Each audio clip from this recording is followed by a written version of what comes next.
Hi there guys, this is BrTarolg bringing you another audio commentary. Today I'm going to be doing PvZ on Lost Temple, and this is my first versus Zerg video. And this game's going to be pretty simple. I'm going to show how to do a 4 warp gate build. And also it's going to show one more thing. It's going to show what you do if a Zerg decides to expand somewhere other than his natural at the beginning of the game. In this game, you're going to see I'm going to delay his natural expansion, and he ends up expanding somewhere else. But and that sort of does put the Zerg in a slightly disadvantageous position. However, in other games, and particularly some protosses have been experiencing this, some Zergs decide to expand straight to gold minerals on particular maps, especially maps like Metalopolis, where protoss actually has a really difficult time if Zerg makes their first expansion at the gold minerals. And I'm going to show you how you can really kind of abuse this, because on a map like Lost Temple, if you expand to your natural, you can create this very narrow choke and make a line of sunkens to defend versus any protoss all-ins. However, if you make your expansion somewhere else in the map, you can't actually do this, and this presents a great problem for Zerg, because all I have to do as protoss is scout one base, see if it's really heavily defended with sunkens, and if it's not, then I'll just go to the other base and kill that one. And if they've sort of put sunkens at both of them, then I know they've set themselves in sort of a massive economic disadvantage, and you might want to choose to expand at the same time, or some sort of other things. Either way, you have to bear in mind that Zerg has to make 2 sets of sunkens to defend both of their expansions. So if we roll back just a little bit here, you can see that his overlord gets to my base, and I see this, and I pretty much just change my direction, go straight to his base. I'm going to speed up a little bit here. I open up a pretty normal build, I think 12 or 13 gate. Okay, quick thing here. Zerg has decided to go for a hatchery before pool build. This is an extremely greedy build. I'm not even sure if it's economically better than opening pool first, because you get an earlier queen when you go pool first. It does, however, defend against a 10 gate slightly better than 14 pool 16 hatch does. And even though this sounds a bit odd, because if you go 14 pool you get your pool earlier, the reason why is because your hatchery finishes and then you get more larvae, so you can make more Zerglings to defend versus a 10 gate. There are various things you can do versus a 14 hatchery. One of my favorite ones is actually building a pylon over here and then building a forge and then blocking off their hatchery and start like cannon rushing them, but I'll do that in another game. So another good counter to 14 hatchery is pretty much just sending my probe to block his expansion, and you can see this seriously pisses off Zerg, and it does delay him.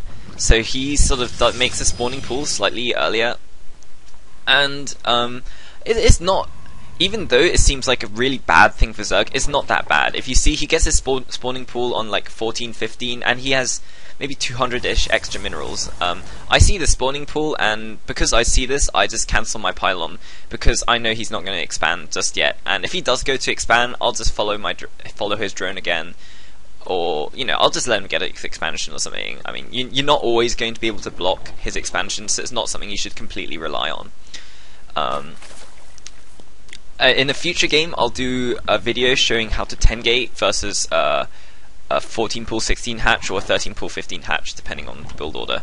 And I'll actually show how you can really beat down on a build like that with 10 gate. And you can actually pretty much just kill the hatchery unless they're really good. So you see Zerg does something really greedy here. This is really, really greedy.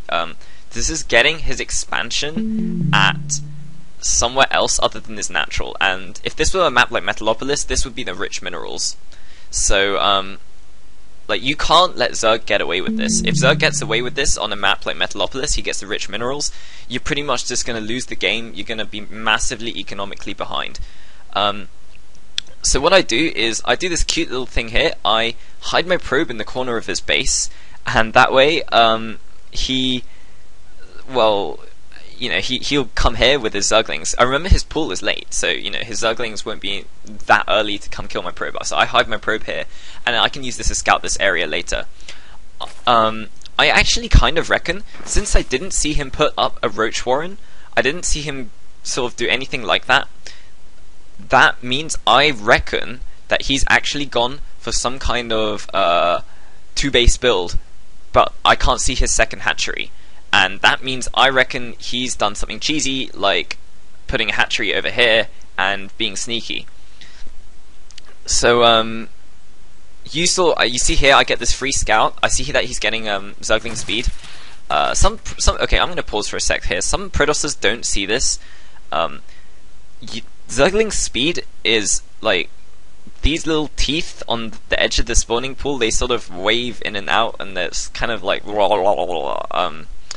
I actually did that at the same time as yeah. So it sort of rumbles a bit, and the teeth go in and out, and that's how you know you got Zergling speed. You can kind of see it here.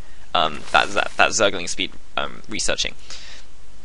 So just to make sure, I set my probe directly this way, and just to see if he really does have a hatchery here, and he doesn't have, I don't know, he's not like stockpiling minerals or something. In the event that my probe dies and I don't get to scout this hatchery, I can still go the same build that I'm going, which is a 4 warp gate build. I pretty much play quite standard. I get my gateway, I get my first zealot out, I chrono that, and then I get 2 sentries. Sometimes you can get 2 zealots in a sentry, it depends on like the timings. The main thing, okay, oh Christ, the main thing that I'm worried about when going this kind of build, and I'm going to speed up just a little bit here, is I don't want Zerg to be able to do something really gay like a Baneling bust. Like if he does a Baneling bust and then I've got no sentries to like block the ramp, I pretty much just lose the game. He's just going to run in with all these speedlings, and that's going to really suck. So you see here, that's what the sentries do. Is if he was doing a Baneling bust, he would try and kill this pylon, and sometimes I don't even wall with a pylon. Sometimes I'd wall with just the cybernetics core and the warp gate. That's actually probably a better wall, and you have the pylon back here, so they can't snipe it with the Banelings. And what you can do is you can just put 1 zealot here, or you can put a sentry at the front and then a zealot behind. I mean a stalker at the front and a zealot behind, because stalkers take less damage from Banelings. Or you can put a zealot here and then the stalker sort of over here blocking the second choke, assuming this pylon wasn't here. And if Banelings do come up, what I'll do is the Banelings will sort of come up, do some damage, and I got good reaction time, so I'll just force field the ramp straight away. And I'll force field the ramp for a bit, and then I'll warp in some stalkers, and you know his attack shouldn't work too well, and hopefully I'll have more sentries at the time as well. So that's just a little bit of information there. So you know he tried a lot of protosses lose to the speedlings, and even this number, if you imagine I didn't have these 3 stalkers, like if he had run these in and then sniped these and then like gone after the stalkers and just had a few extra links, he would win the game straight away there. And a lot of protosses lose to this, and it can be really annoying. Zerg is doing sort of a semi-smart thing here. He's getting a lot of Zerglings, and the reason why this is smart is because he can't really sunken up. Like, if he wants to sunken up, he'd have to sunken here, and he'd have to sunken here. And I scouted this base, so, you know, I pretty much know that there's a sunken coming. If I go back a little bit, you're going to see me miss my crew here. So I'm going a 4 warp gate build. That means you get your first gateway, then you just add 3 gates, and cut probes at 22. You just want to saturate your mineral line, and that's pretty much about it. And then you just push out. And I've got like 42 supply worth units. I do this little miss micro here.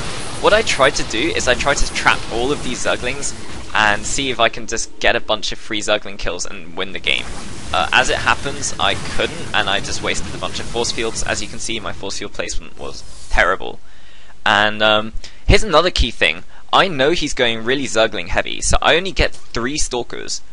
And the rest of my minerals and gas, I spend on zealots and sentries only. And you're going to see for the rest of the game, I only get zealots and sentries, because I know that he can only be getting Zerglings.